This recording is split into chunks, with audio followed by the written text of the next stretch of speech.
کیا نہیں کیا میں نے اس کے لیے، ہر سہولت، بہترین تعلیم، حتیٰ کہ بڑے سے بڑے سائیکیٹرسٹ کو دکھا چکا ہوں، مگر نتیجہ وہی ڈھاک کے 3 پار۔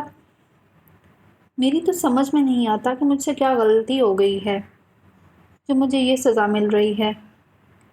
جاننے والوں کے درمیان مذاق بن گیا ہوں میں اس کی وجہ سے۔ سکندر عثمان بہت پریشان تھے۔ ہر وقت میرا دل حلق میں اٹکا رہتا ہے کہ پتہ نہیں وہ کس وقت کیا کر گزرے۔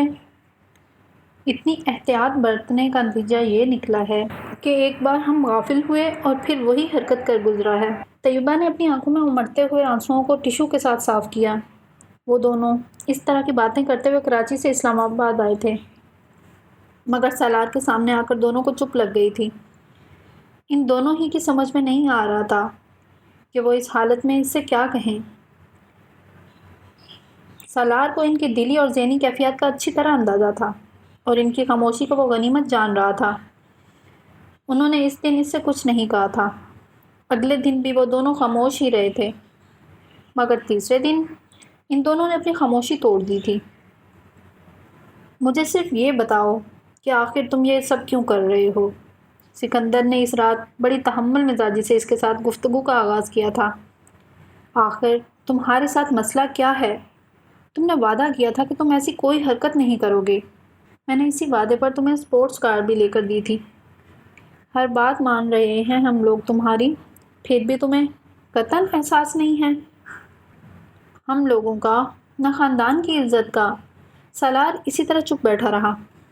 کسی اور کا نہیں تو ہم دونوں کا ہی خیال کرو، تمہاری وجہ سے ہماری راتوں کی نیندیں اڑ گئی ہیں۔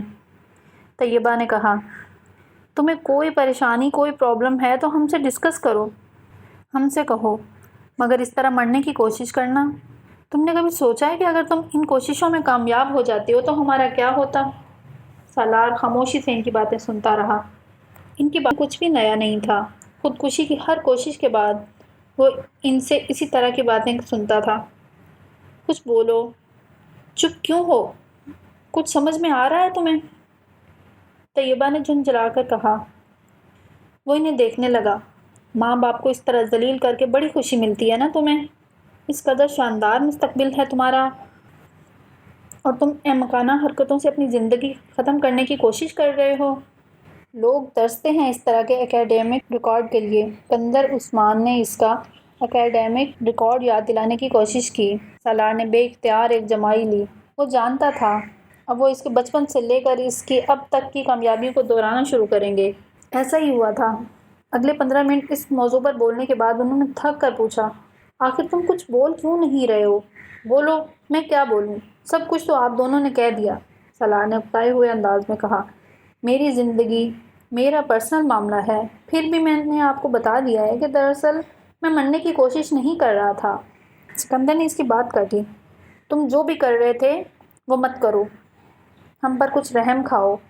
سالار نے ناراضگی سے باپ کو دیکھا۔ تم آخر یہ کیوں نہیں کہہ دیتے کہ تم آئندہ ایسی کوئی حرکت نہیں کرو گے؟ فضول میں بحث کیوں کرتے جا رہے ہو؟ اس بار طیبہ نے اس سے کہا۔ اچھا ٹھیک ہے، نہیں کروں گا ایسی کوئی بھی حرکت، سالار نے بیزاری سے جیسے ان دونوں سے جان چھڑانے کے لیے کہا۔ سکندر نے ایک گہری سانس لی۔ وہ اس کے وعدے پر مطمئن نہیں ہوئے تھے، نہ وہ نہ ان کی بیوی، مگر ایسے وعدے لینے کے علاوہ ان کے پاس اور کوئی چارہ نہیں تھا۔ وہ بچپن سے اپنے اس بیٹے پر فخر کرتے آ رہے تھے۔ ان کا وہ فخر ختم ہو گیا تھا۔ جتنا پریشان انہیں سالار نے کیا تھا اتنا ان کے باقی بچوں نے مل کر بھی نہیں کیا تھا۔ اب کیسا ہے تمہارا دوست؟ گئے تھے تم اس کی خیریت دریافت کرنے؟ امامہ وسیم کے ساتھ مارکیٹ جا رہی تھی کہ اچانک اسے سالار کا خیال آیا۔ پہلے سے تو حالت کافی بہتر ہے اس کی، شاید کل پرسوں تک ڈسچارج ہو جائے۔ وسیم نے اسے سالار کے بارے میں تفصیلات سے آگاہ کیا۔ تم چلو گی واپسی پر اس کو دیکھنے؟ وسیم کو اچانک خیال آیا۔ میں؟ امامہ حیران ہوئی۔ میں کیا کروں گی جا کر؟ خیریت دریافت کرنا، اور کیا کرنا ہے تمہیں؟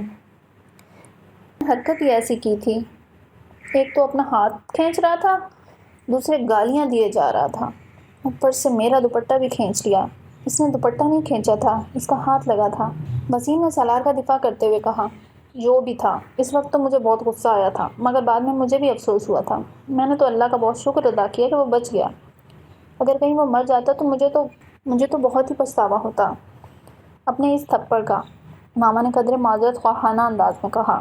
چلو تم آج جا رہی ہو تو معذرت کر لینا، وسیم نے مشورہ دیا۔ کیوں ایکسکیوز کروں؟ ہو سکتا ہے اسے کچھ یاد ہی نہ ہو، پھر میں خواہ گڑھے مردے اکھاڑوں، اسے یاد دلاؤں کہ میں نے اس کے ساتھ کیا کیا تھا۔ ماما نے فوراً کہا۔ اور فرض کرو اسے سب کچھ یاد ہو تو کیا ہوگا؟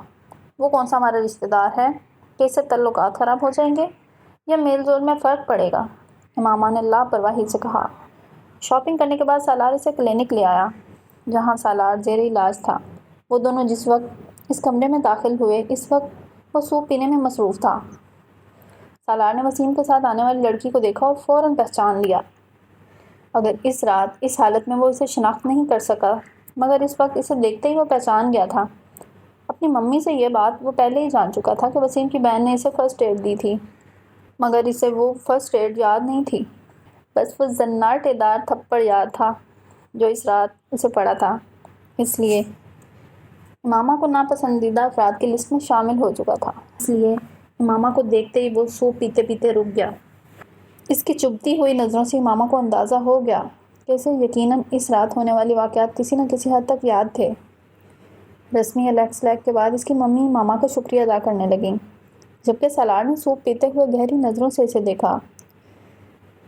وسیم سے اس کی دوستی کو کئی سال گزر چکے تھے اور اس نے وسیم کے گھر میں ماما کو بھی کئی بار دیکھا تھا، مگر اس نے پہلے کبھی توجہ نہیں دی تھی۔ اس دن پہلی بار وہ اس پر قدرے تنقیدی انداز میں غور کر رہا تھا۔ اس کے دل میں ماما کے لیے تشکر یا احسان مندی کے لیے کوئی جذبات نہیں تھے۔ اس کی وجہ سے اس کے سارے پلان کا بیڑا غرق ہو گیا تھا۔ ماما اس کی ممی سے گفتگو میں مصروف تھی، مگر وہ وقتاً فوقتاً اپنے اوپر پڑنے والی اس کی نظروں سے بھی واقف تھی۔ زندگی میں پہلی بار اسے کسی کی نظریں اتنی بری لگی تھیں۔ ایک لمحے کے لیے اس کا دل چاہا وہ اٹھ کر وہاں سے بھاگ جائے۔ سالار کے بارے میں اس کی رائے اور بھی خراب ہو گئی تھی۔ وہ اپنے اس تھپڑ کے لیے معذرت کے ارادے سے وہاں آئی تھی، مگر اس وقت اس کا دل چاہا اسے 2-4 اور تھپڑ لگا دے۔ تھوڑی دیر بعد وہاں بیٹھنے کے بعد فوراً ہی وہ واپس جانے کے لیے اٹھ کھڑی ہو گئی اور واپس جاتے ہوئے اس نے سالار کے ساتھ الیکس لیگ کا تکلف بھی نہیں کیا تھا۔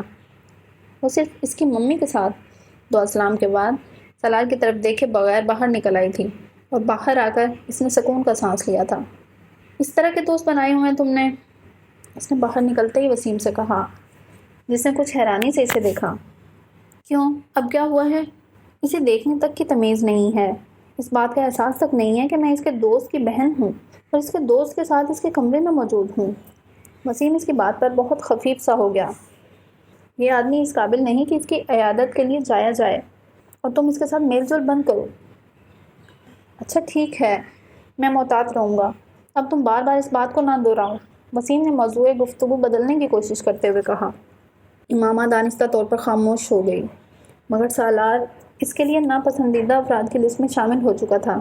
یہ ایک اتفاق ہی تھا کہ وہ ان دنوں کچھ چھٹیاں گزارنے اسلام آباد آئی ہوئی تھی، ورنہ شاید سالار سے اس کا اتنا قریبی اور اتنا ناپسندیدہ تعارف اور تعلق کبھی پیدا نہ ہوتا۔